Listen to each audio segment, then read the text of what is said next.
എന്റെ പൊട്ട നീ ഇതെങ്ങനെ? ഞാൻ ട്രൈ ചെയ്തിടാ എന്റെ ട്രൈ കണ്ട അവള് കല്യാണത്തിന് പോവാണ് പേരാമ്പ്ര പോയിട്ട് അവിടുന്ന് ബ്ലൗസും വാങ്ങിയിട്ട് വീട്ടിൽ പോയി സാരി കൊടുത്തിട്ടാണ് കല്യാണത്തിന് പോയി. ഹലോ, ഞാൻ സ്റ്റിച്ച് ചെയ്യാൻ കൊടുത്ത ബ്ലൗസ് വാങ്ങി നീ നേരെ വീട്ടിൽ പോയി ഡ്രസ്സ് മാറി കല്യാണ വീട്ടിൽ പോകണം. ഇത് കണ്ടിട്ട് ഒരു ഓഫ് റോഡിങ് എന്ന് വിചാരിക്കുന്നത് എൻ്റെ വീട്ടിലേക്കുള്ള വഴിയാണ്. അത്രയ്ക്ക് അടിപൊളി വഴി. അങ്ങനെ വീട്ടിലെത്തി അമ്മ സാരി കുടിപ്പിച്ചു തന്നു. സാധാരണ ഞാനും അമ്മയും തമ്മിൽ സാരി എടുക്കുമ്പോൾ ചെറിയ യുദ്ധമൊക്കെ നടക്കാറുണ്ട്. അമ്മ സെറ്റാക്കി തന്നു. ഞാൻ അവിടുന്ന് സാരി എടുക്കുകയാണെങ്കിൽ വേറെയുള്ള അവിടുന്ന് തകൃതി തിന്നുകൊണ്ടിരിക്കുക. ഇവിടെ അമ്മയ്ക്ക് പ്രാണവേദന, മോന് വീണവായന എന്ന് പറയും പോലെയായിരുന്നു നടക്കുന്നത്. അങ്ങനെ ഞാൻ എൻ്റെ പുട്ടിയും കാര്യങ്ങളൊക്കെ അടിച്ചു സെറ്റായി. അങ്ങനെ ഇതാണ് എൻ്റെ ലുക്ക്. നിങ്ങൾക്ക് ഈ സ്ഥലം കാണുമ്പോൾ എന്തെങ്കിലും തോന്നുന്നു? ഒരു വയനാട്ടിലൊക്കെ പോയ ഫീൽ ഇല്ലേ? നല്ല അടിപൊളിയില്ലേ? എൻ്റെ നാടാണ് കേട്ടോ. അങ്ങനെ ഞങ്ങൾ ഓഡിറ്റോറിയത്തിലെത്തി.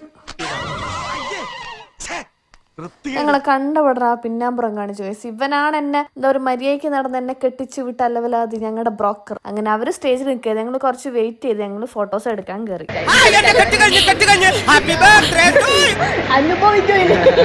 അങ്ങനെ ചെക്കനും പെണ്ണിനും ഒരു ഓൾ ദ ബെസ്റ്റ് ഒക്കെ കൊടുത്തു. ഞങ്ങൾ നേരെ ഫുഡ് കഴിക്കാൻ പോയി. അങ്ങനെ ഞങ്ങൾ ഫുഡ് കഴിച്ചു.